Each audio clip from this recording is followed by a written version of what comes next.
about healthcare sector? Healthcare is a service.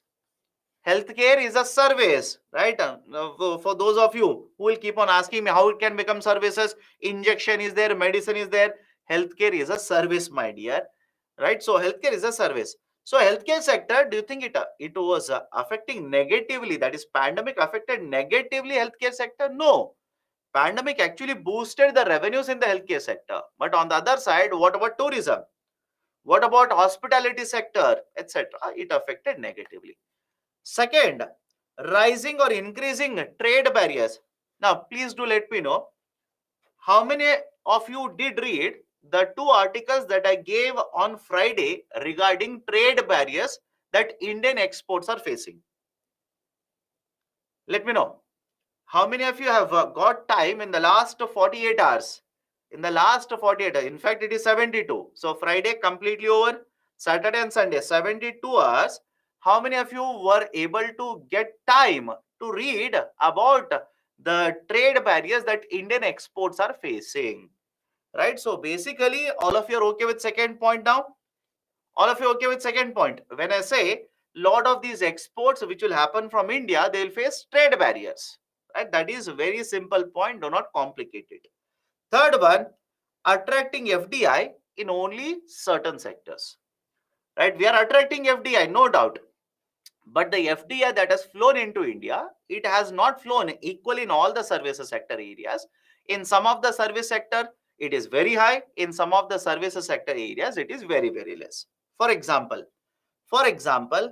right, in case of the FDI that has come into India, 1/6 of it generally enters into IT and ITES related service sector. IT stands for information technology and ITES information technology enabled services. So attracting FDI, we have attracted a lot of FDI, no doubt. But is it entering into all the components in the services sector? No. Some of it attract more, some of it attract lesser. Right? So that is also a concern. Next one, high contribution in GDP but accounts for lesser percentage of employment. If you talk about contribution to GDP, it is more than 50%. But in terms of employment, right, around 30%. So contribution is very high, but basically generation of jobs is very, very less. Some of you will ask me, sir, how is that possible? How is that possible that it accounts very large to the GDP number, but it accounts very less to the growth in employment? How is that possible? I'll write two terms here. Please remember this. One is called as a capital intensive. Second one is called as labor intensive. One is capital intensive. Second one is labor intensive. And when I say capital intensive and labor intensive, please do let me know how many of you were able to read the Hindu editorial on Saturday. Let me see. Saturday I did not have class. Don't tell me. Right? So let me know. Saturday Hindu newspaper editorial. Right? Sir, what was the title of the editorial? It should not be GDP, but focus should be on JDP. Correct? GDP, JDP. Now, if you have read that article, please tell me, have you come across the term, it is not labor intensive? Let me know. Have you come across the term where the author says, this is not labor intensive? And by the way, those who are wondering, sir, I read but don't remember, but what is that idea, etc. Argument is very simple. You can invest a lot of money.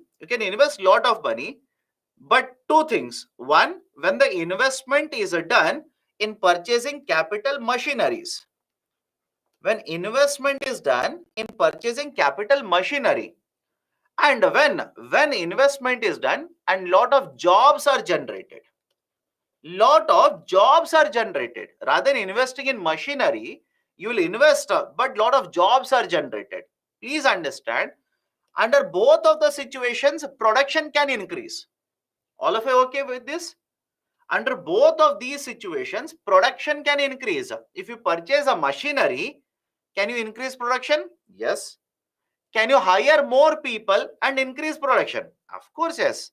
So argument is simple. Whether you are going to invest in machinery or create more jobs, GDP can increase. But please think of it. In the second one, don't you think you're generating more jobs compared to the first one? Yes or no? In the second one, you are creating more jobs compared to first one. All of you okay with this? Sir, any example of it? Think of it. If I invest my money in a sector where I'll purchase lot of machines, for example, power generation. All of you okay with this? Electricity generation, right? You will set up a coal production plant. You'll set up a steel manufacturing plant. Do you think on labor money will be spent more? No, you'll spend more money in purchasing machines. Whereas on the other side, labor intensive, gems and jewelry. Gems and jewelry. If you're reading newspapers, very recently a lot of discussion is happening on gems and jewelry, especially targeting one of the cities in Gujarat, Surat. I don't know how many of you have been able to read that article, but again, it did not appear in newspapers, generally these newspapers, but otherwise, lot of discussions happening on gems and jewelry. Please be focused on that. What about textile units? What about textile units? So don't you think gems and jewelry and textile units, right? These are, in case of both of them, lot of employment requirement will be there. Lot of jobs are generated. So please do let me know. I'll use a statement. Let me know whether this makes sense or not. We will be able to achieve higher GDP, not necessarily through labor intensive sector, but through capital intensive sector also. I'll repeat the statement. By promotion of capital intensive sectors or by investing more in capital intensive sectors, we'll be able to achieve more GDP. And again, some of you will say, sir, what about labor intensive? Can we achieve more GDP there also? Of course, yes. But that is not my statement. My statement is simple. Can we achieve more GDP by investing in capital intensive sectors? Yes. Right? On labor intensive? Of course, yes. But let me know, if I'm going to invest more in capital intensive, achieve higher GDP, can I say, in this example, GDP growth rate would be higher compared to employment growth rate? I'll repeat the statement. I will repeat the statement here. In capital intensive sectors, I will invest more, achieve higher GDP. But in this example, the GDP growth rate will be higher compared to employment growth rate. All of you okay with this? Arey Baba, some of you are saying no. How can you say no? Please do let me know. Those who are saying no, I will not take the names of the students. But let me know, why are you saying no? If I invest in capital intensive, my GDP will increase. So GDP growth rate would become higher compared to employment growth rate. I'm not saying I will not generate jobs here. Some of you are, right, are not following what I'm trying to convey to you people. You're not following. Please listen. I am not saying I will not generate jobs here.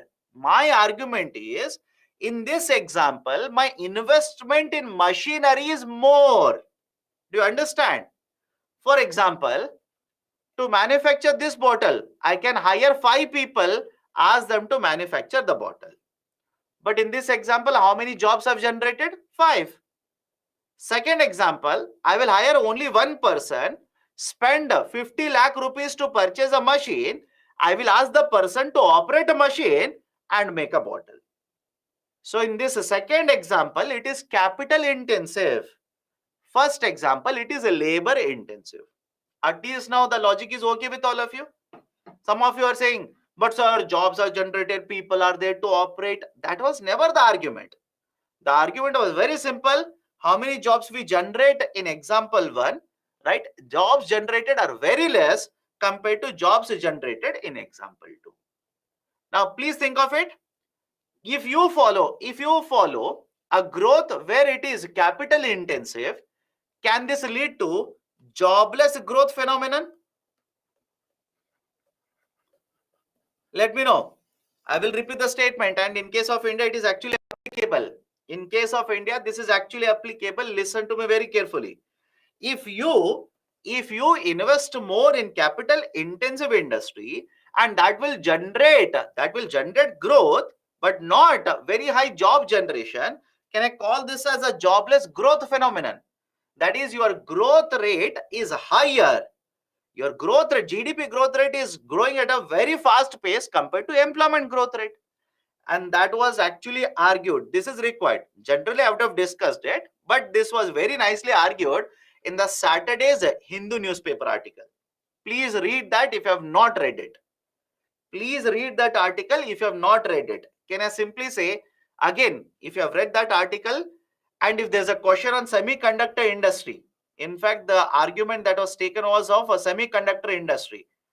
So is it okay if I say one of the problems with promotion of semiconductor industry is it is capital intensive but not labor intensive? Think of it. If you have read that article, this was a point that the author actually made. Right? Semiconductor industry, very good. It is actually needed. Semiconductors are actually needed. Government is promoting semiconductor industries now. But the author proves that semiconductor industry is capital intensive but not labor intensive. So what we need to do, right? Promote other sectors also which are labor intensive, which will create lot of jobs. Any problem? Can I go forward? And because I'm talking about Hindu newspaper here, today's Hindu newspaper, please read about pulses. The first page, there is an article on pulses. Please read that. Nothing difficult, very simple, supply and demand. Right? The first article, which is on the first page itself, it is on pulses. Please read that article. It's a very, very simple article. Second article, it is about irrigation.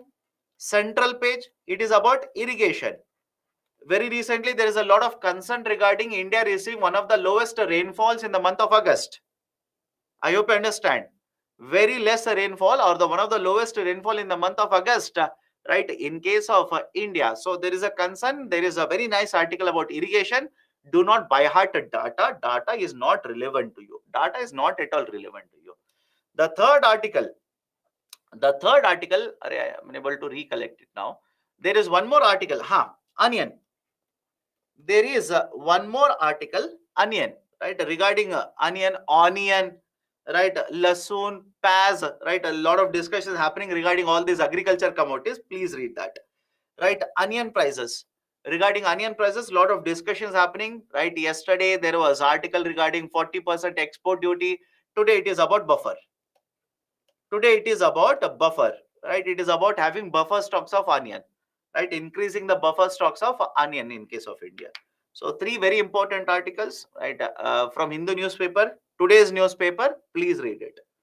I hope you people are making efforts to read this, right? Otherwise, there is no point in me reading early morning, sitting, reading, coming and telling you, and I'll say, right, chal, right, I'll not read it. You say whatever you want, I'll not read it.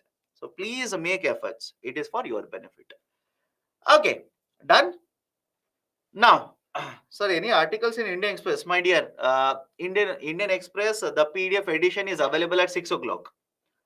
The PDF edition is available at 6 o'clock, and 6 o'clock I am there in the class. So early morning, I have very limited time. I generally end up reading Hindu newspaper. So I will be able to tell you only Hindu newspaper today. Right? So, okay, done. So what are the reforms that the government of India has taken?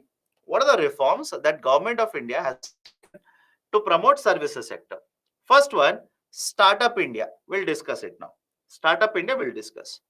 Second one is SEIS. Please do let me know. Did we discuss service exports from India scheme? I'm pretty sure I've discussed it, but you tell me. Service exports from India scheme. Sir, where have you discussed? Right, please open the annotated PPT. It is not there in the slide, I know. Open the annotated PPT for international trade. Open the annotated PPT for international trade. In one of the slides, I would have discussed MEIS and SEIS. Okay. So service sector exports. Third one, FDI reforms, foreign direct investment. We'll discuss FDI. Right, don't worry. We'll discuss FDI today. And finally, GST, goods and services tax. Right, sir, where you have discussed GST, please go back. Right, please go back the argument of taxation. In that, we have discussed a lot of reforms, that is GST. Now, what is a Startup India? Right, what is this idea for Startup India? Please listen to me very carefully. I'll discuss two very important reforms now. Two very important reforms. One is Make in India. Second one is Startup India. And the third one, PLI, we already have covered it. PLI does not cover services, it covers only manufacturing. It covers products, it doesn't cover services. Now, what is this Make in India? What is the concept of Make in India? Make in India, basically it is an initiative of Government of India under which Government of India wants to attract foreign investment as well as a domestic investment in order to promote certain sectors, manufacturing as well as services.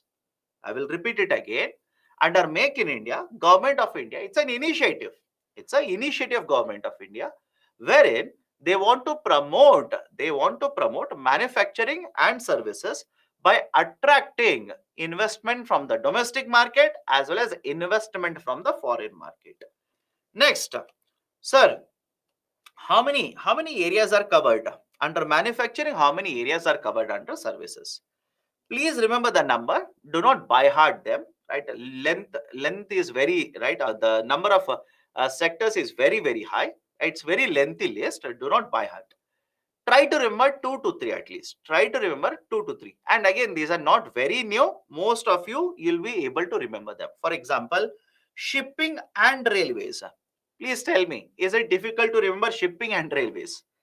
Right, so shipping and railways, food processing, because it is already over, it is easier for you to remember. Right, so Make in India, 15 areas from manufacturing sector and 12 areas from the services sector. 12 from the services, 15 from manufacturing. In fact, earlier the total list had only 25. Now it has been increased to 27 areas. 27 areas are covered under Make in India. That's the reason I said the list is very long, very difficult to remember. You don't need to remember, right? You don't require all of that. Try to remember 2 to 3, that should be more than sufficient. Now, this is the list.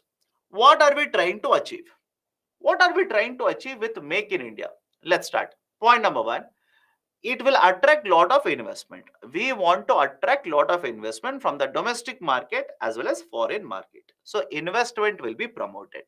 Second one, please think of it. If you're going to attract investment in aerospace, if you're going to attract investment, right, let's say in automotive and auto components, if you're going to attract investments in electronics systems, design and manufacturing, please think of it and let me know.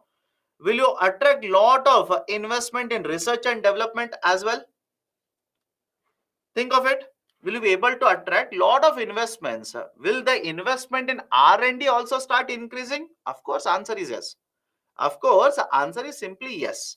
So point number one, we want to attract overall investment. Second one, we want to attract investment in research and development, and we want to promote more and more R&D in India in terms of patent creation, in terms of right, copyrights, industrial designs, trademarks, etc., etc. Then it will also create a lot of jobs, employment generation. In fact, please remember this. Under Make in India initiative, we want to ensure that there will be 100 million jobs generated. 100 million jobs generated. And right, we want to promote overall contribution, overall production of goods and services contribution to GDP. And what are the targets under Make in India? And by the way, we have not been able to achieve these targets. The target year was actually 2022. We have not been able to achieve, but you don't worry. Right? Please remember them. So first one, we wanted to ensure that contribution of manufacturing sector to GDP will increase, and the manufacturing sector will grow at an annual rate of around 12 to 14%. Has it happened? No, it has not happened.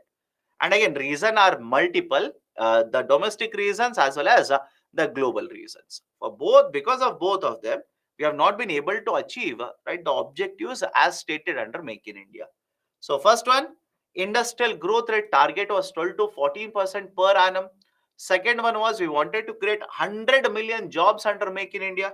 And the third one, increase the contribution of manufacturing sector to the GDP from somewhere around 16 to 17% to 25%, to around 25%. Okay. Now, in order to achieve these targets, what kind of policies have been implemented by the government, both central government as well as state government? Point number one, In recent times, please do let me know, are you seeing lot of the reforms regarding labor law? Labor reforms are being implemented by many states as well as central government. All of you okay with this? If you ask me, sir, what do you mean by that? What do you mean by that?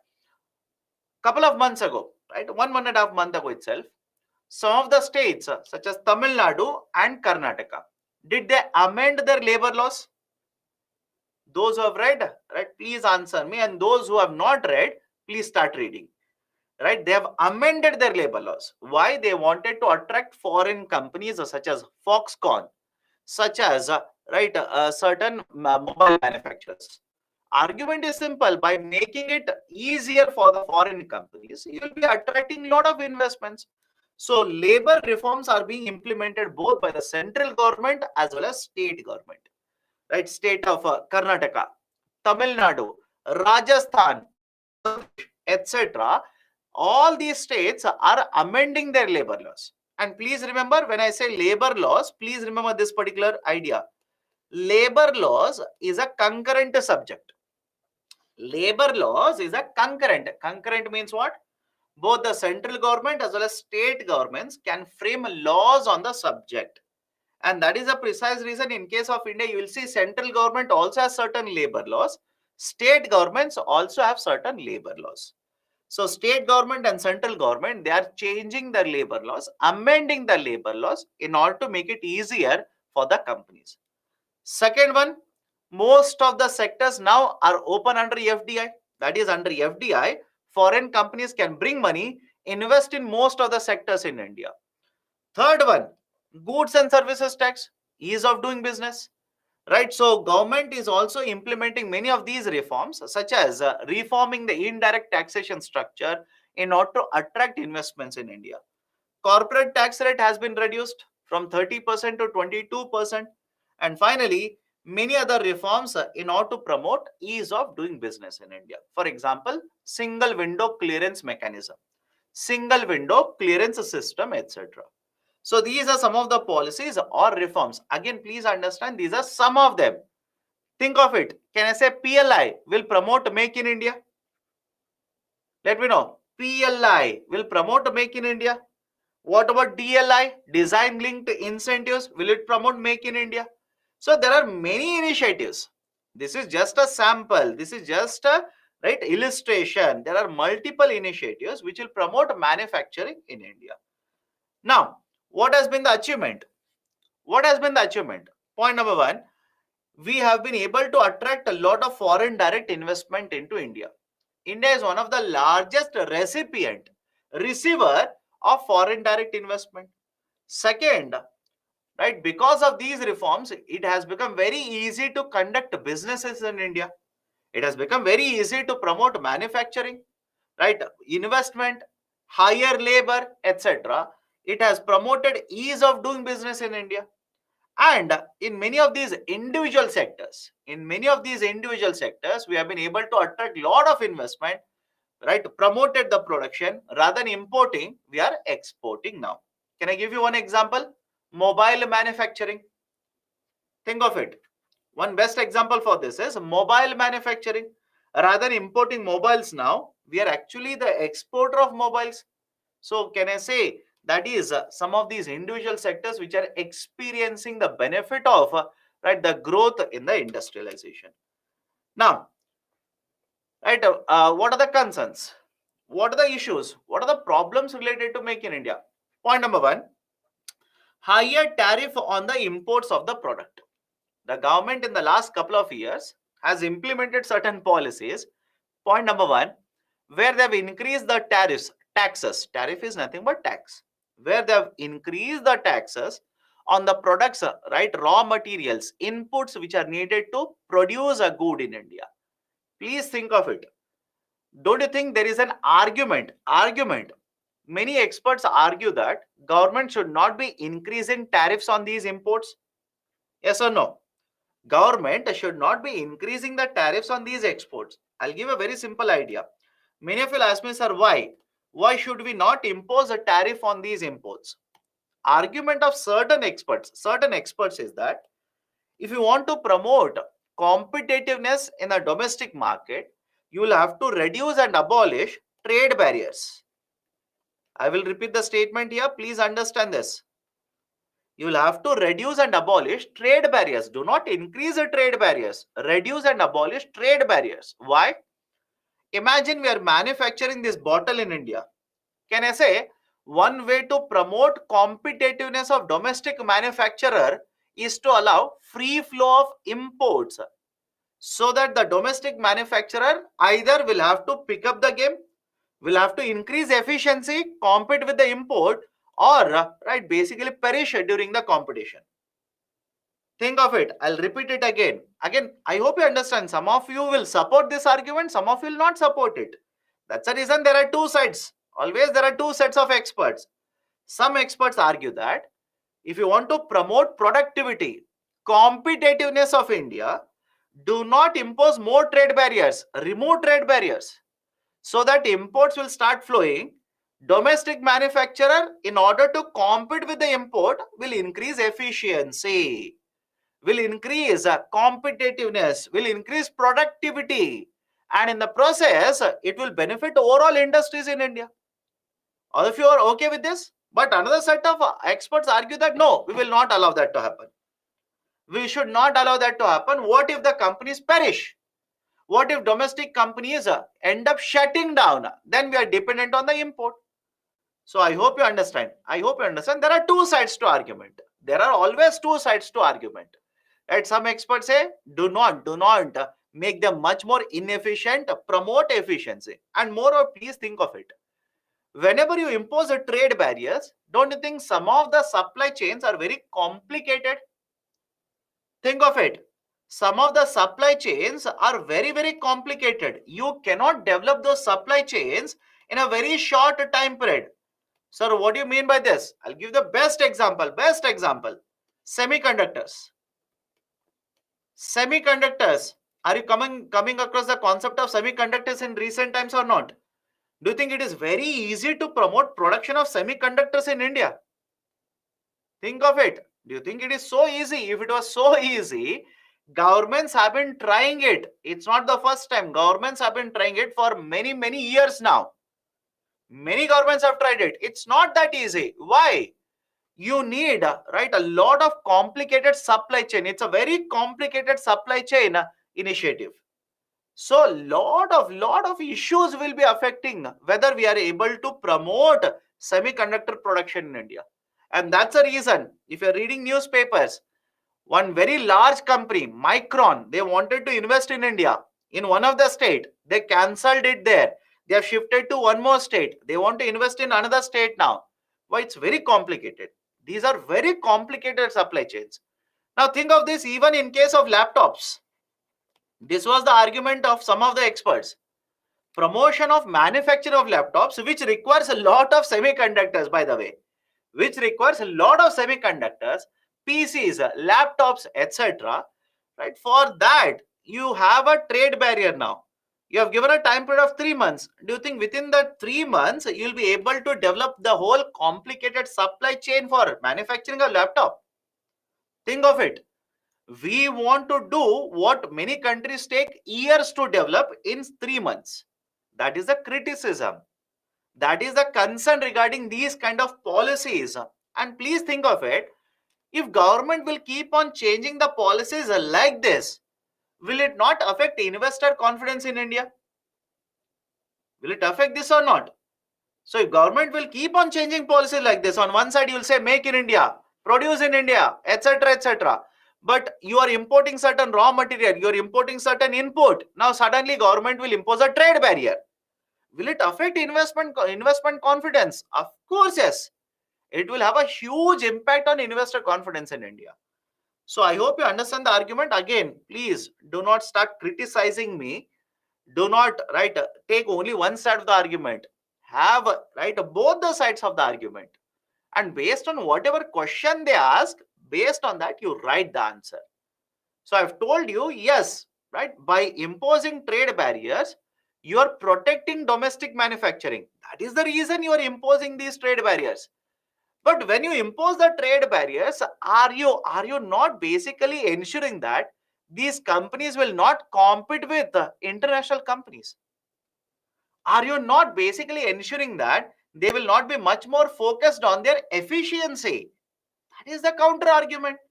So I hope you understand both the sides of the argument are equally important. And whatever is asked in UPSC, based on that, you write the answer. Okay. Now, higher tariff on imports, that is also a problem. What about unemployment rate in India? Right? Don't you think in the last couple of years, in fact, this year, unemployment rate has crossed more than 7% in India? That is a concern. Unemployment rate has remained higher in case of India. That's a concern for India. Industrial growth rate, we wanted to achieve 10 to 12% annually. Sorry, 12 to 14% annually like this. We have not been able to achieve that. Too many sectors, right? And because 27 sectors are covered, many experts argue that government will not have sufficient resources to focus on all the 27 sectors, right? They should have covered lesser sectors so that they should have focused on these only few sectors. And finally, what about external sector? What happens in USA? What happens in UK? What happens in Germany? Will it have an impact on India's exports? Will it have an impact on Indian imports? What happens between Russia and Ukraine? Will it have an impact on India as a trade? All these are very important factors. So these are some of the issues or concerns regarding the concept of Make in India. Done? Can we go forward now? Any problem with Make in India? Let me know. Right? Any problem with Make in India? So third point in the concerns, my dear, industrial growth rate, we wanted to achieve 12 to 14%. We have not been able to achieve that. Please keep on reading newspapers. You will only get the idea. In some of the months, industrial production, right, that is IIP, will grow by 10%. In some months, it will go by 3%. In some months, a negative contraction has been experienced, etc., etc. Okay. Can we go forward now? Oh, Baba, sir, intellectual property. My dear, last week, did I show you a table? Think of it. Last week, that's the reason you'll have to keep on revising, my dear. Last week, did I show you a table of research and development investment in India? That's the reason you'll have to focus. You'll have to keep on revising. How much is the research and development in case of India? India, right, the expenditure is less than 1%, whereas in other countries it is more than this, etc. That is the reason number of patents created there are very high. In India, patent creation is very less. In fact, I've shown you all of this. In fact, I've shown all of this. Please revise. Okay. Next one is Startup India. Okay. Next one is Startup India. Right. Concept of Startup India. Right. Slightly technical. Follow this very carefully. Follow this very carefully. First one. What is the definition of a startup which are recognized by Government of India? I repeat. What do you mean by a startup which is recognized by Government of India?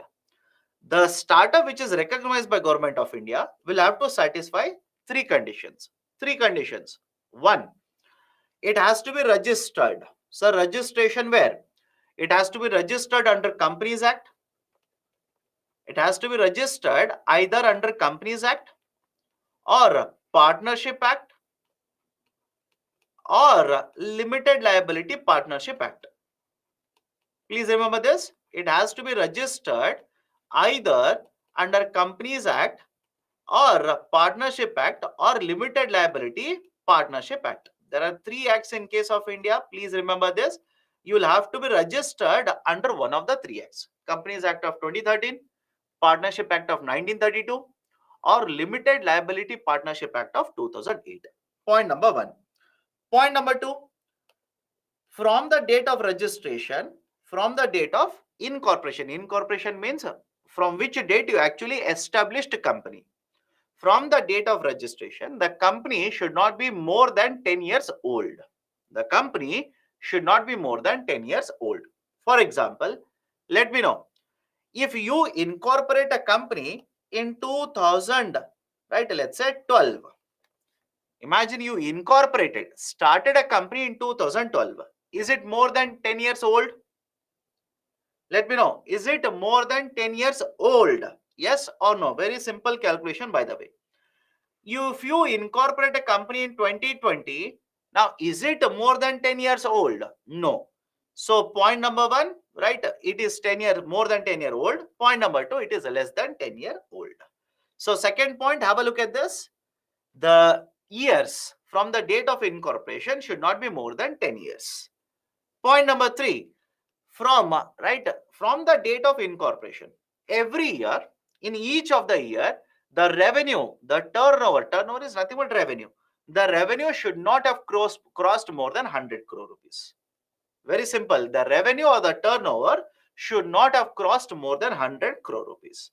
So if Government of India wants you to recognize as a startup, if Government of India has to recognize a company as a startup, they will have to satisfy three conditions. All the three have to be satisfied.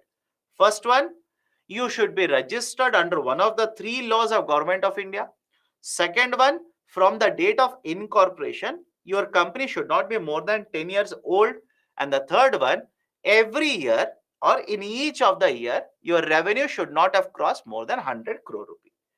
Right? So this is basically the definition, legal definition of a startup. Now, why do you need to promote Startup India? Why? What is the need to promote Startup India initiative? Point number one, as usual, investment will be promoted.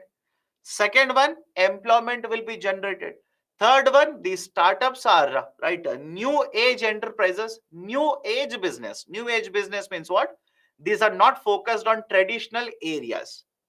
These are not focused on traditional areas. These are focused on new businesses. For example, online education services, right? Online food delivery services, drone technology, etc. These are new age enterprises. These are not focused on traditional areas such as, let's say, steel manufacturing, aluminum manufacturing. These are traditional businesses. So we are focused on new age businesses, new kind of a business now. And because these are focused on new age businesses, they will also invest a lot of money on research and development. They'll create a lot of patents. They'll create a lot of copyrights, industrial designs, etc., etc. So these are some of the reasons why there is a need to promote, right, the startups in India. Now, what are the provisions under Startup India initiative? What are the provisions? Let's go one by one. Point number one, if you are recognized as a startup by the government, I repeat, if you are recognized as a startup by the government, then for 3 consecutive years, 100% tax exemption is provided to you. I will repeat the statement here. Point number one, I'm talking about provisions. Point number one, if you're recognized as a startup, then Government of India will provide you a relaxation. How? For 3 consecutive years, within 10 years, for 3 consecutive years, 100% tax exemption will be given to you. What do you mean by 100% tax exemption? Imagine you started a startup, you launched a startup, whatever profits you earn in 10 years, in 3 consecutive years, you do not have to pay any taxes on the profits. You do not have to pay any taxes on the profits. That is the first one. Income tax exemption is provided. Second one, IP applications are fast tracked. Fast tracked means they are fast. They are cleared much faster compared to others. Sir, what do you mean by IP application? Imagine you apply for a patent. Right? Imagine you apply for a patent. There is a particular process. Process is not important. There is a particular process that is supposed to be followed. Point number one, when you apply for a patent, you will have to pay certain charges. All of you okay with this? When you apply for a patent, you will have to pay certain charges. Government says, I will give you the charges back. Whatever charges you are paying, I will reimburse. I will give the charges back. And point number two, there is a very lengthy process that is followed in order to provide patents in India. Remember this. Right, next year when you read economic survey, I'm pretty sure there will be a topic on intellectual property rights. Please read that. Every year they are giving it. Next year also they will give it. Now, please think of it and let me know. When I say you will have to follow a particular process to get intellectual property right, that is a patent in your name. Imagine you file a patent and number of, let's say officials who are supposed to look into the patent application, the number of officials is lower compared to number of applications. Please tell me what will happen to the time taken for giving patent to you. Think of it. You will file patents and number of officials who are there, right? There's a process, you don't worry about it. Simple logic. The number of officials who are there to look into the, let's say applications, check the applications, whether your patent is earlier registered or not, etc. Number of officials are comparatively lesser. Can I say as a result of this, the time taken to provide patents will be very long? It's a fact in India. It's very simply a fact in India. The time taken for providing patents is very, very long in India. So government of India on one side says, we are going to speed up the process of giving patents. I'll repeat the statement. The government has announced that we will speed up the process. We will simply try to ensure that you will get the patents very soon. But the infrastructure to speed up has not been developed, has not improved at the same rate. That is a precise reason. Even today, the time taken for patents, the time that is taken for giving patents in case of India is very, very high. The time taken for patents or giving allocation of the patents is very high in India. So point number one, basically 3-year tax exemption. Second one, IP application will be fast tracked.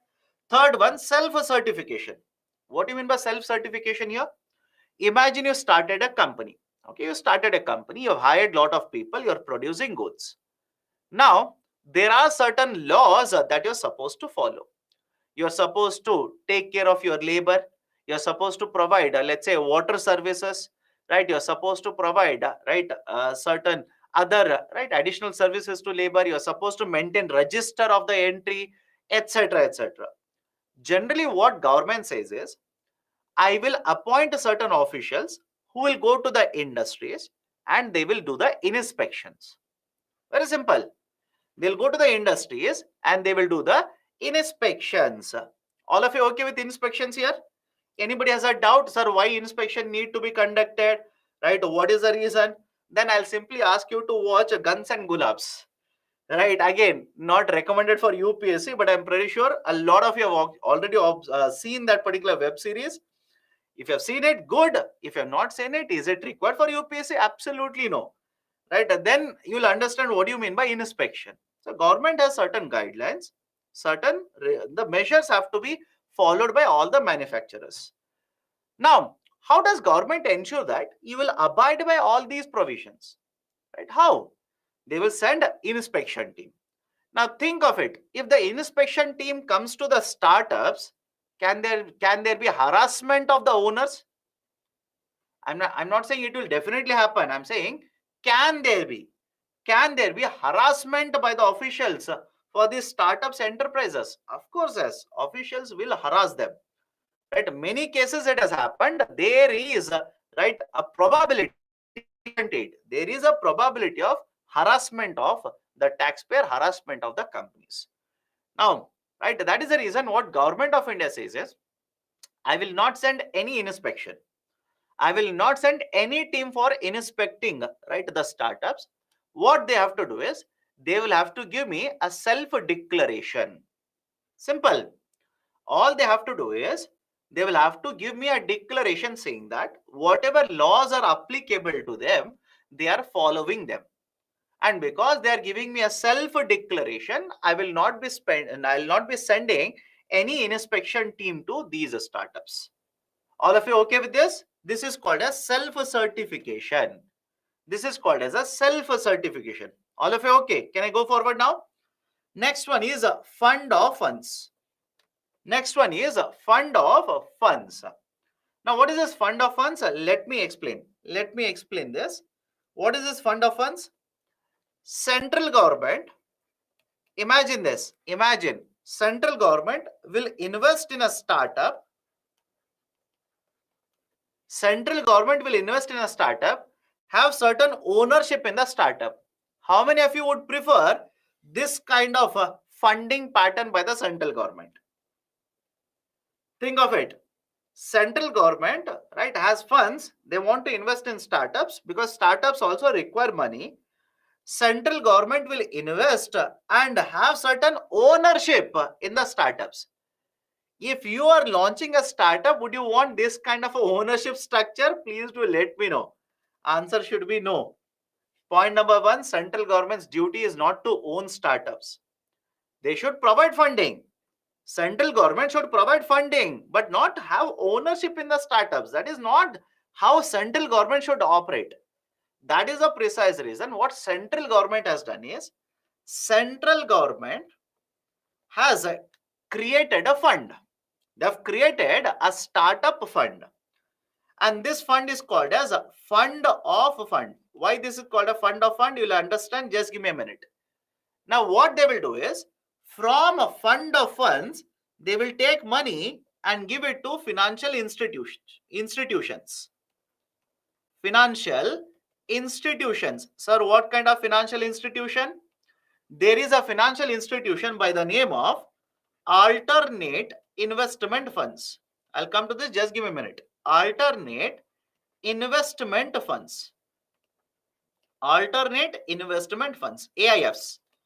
And these alternate investment funds, they will invest in the startups. They will invest in the startups. Now, please look at this structure and tell me, do you think central government is having ownership in the startups in this structure? I'm talking about this one, by the way. If you ask me, sir, which structure you're talking about? I'm talking about this. Do you think central government is investing and owning startups? No, they are not owning. And moreover, think of this. Please think of it.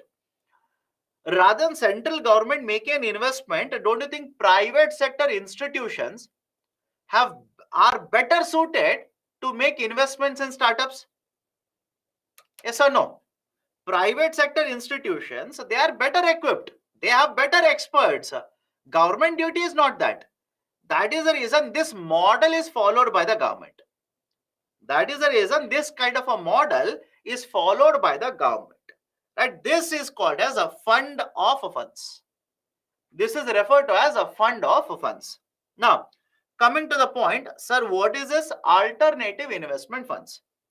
All of you remember the concept of mutual funds? Let me see. All of you do remember the concept of mutual funds. What is the model of mutual funds? Right? There's an expert who will pool in money and invest in the market. That is simply mutual funds. It's a pooled of money, pooled investment. Apply the same logic, but only for rich investors. Institutions, apply the same logic, but for very rich investors, institutions, governments. This is called as alternative investment funds. All of you okay with the logic? All of you okay? Please do let me know. Right? Logic is very simple. Pooled investments. AIFs are also pooled investments. But is it available to you and me? Of course, no. It is not available to a common man. Aam Aadmi, no, it is not available. It is available only for high net worth individuals. It is available for rich investors. For example, you want to invest in alternative investment funds. Your salary should be more than 50 lakh rupees. Your salary should be more than 50 lakh rupees. But on the other side, think of it and do let me know. Mutual funds. Right? Your salary is a parameter to invest in mutual funds. Think of it. Right? You will approach mutual fund, the company, they'll say, give me your salary slip. Show me how much salary you are earning. No. Right? So I hope you understand. It's a similar model to mutual funds. It's a similar model. But only difference is mutual funds is available to everyone. It is open for everyone. Anybody can invest in mutual funds. Whereas in case of alternate investment funds, only rich investors, only the rich investors, high net worth individuals, venture capitalists, etc., they are allowed to invest in alternate investment funds. All of you okay with this? Please do let me know. All of you okay? Right? So fund of funds has been created where government will not invest directly. government will give funds to an AIF. AIF will invest in the market. AIF will invest in the startups. And because please understand the logic here. I'm slightly entering into technicalities because this is a fund which will derive a fund from another fund. Think of it. This is a type of a fund, AIF. All of you okay? AIF is a type of fund. But the AIF is getting money from another fund. Can I call this fund of funds? Let me see. Think of it. AIF is a fund and this fund is receiving money from another fund. Can I call this as a fund of funds? In fact, right? In fact, if I use a technical terms, I don't think so UPSC will use this. Can I write this fund of fund as a mother fund and daughter fund? Can I call this fund of fund as a mother fund and AIF as a daughter fund in this context? In this context, that's very important. AIF, can I call this as a daughter fund and fund of funds as a mother fund? This is basically the argument, right? We are going to create a mother fund, and right, money from this mother fund will be given to a daughter fund, that is AIF, which will invest in startups. Right, this is one more very important provision, that is fund of funds. Again, if you're not able to understand what is a daughter fund, mother fund, for UPSC that is not at all needed. If you're an investor, only then that is required. Next one, faster exit policy. 90 days exit policy has been announced for startups. I repeat, 90 days exit policy has been announced for startups. What do you mean by 90 days exit policy? Think of it. When you want to exit the business, you will have to follow a certain process. For a lot of you, closing the business means you will simply lock the gate. According to you, locking the gate means closing business. No, my dear. Can I say closure, exit from the business means you will have to, right, apply for deregistering your company. Yes or no?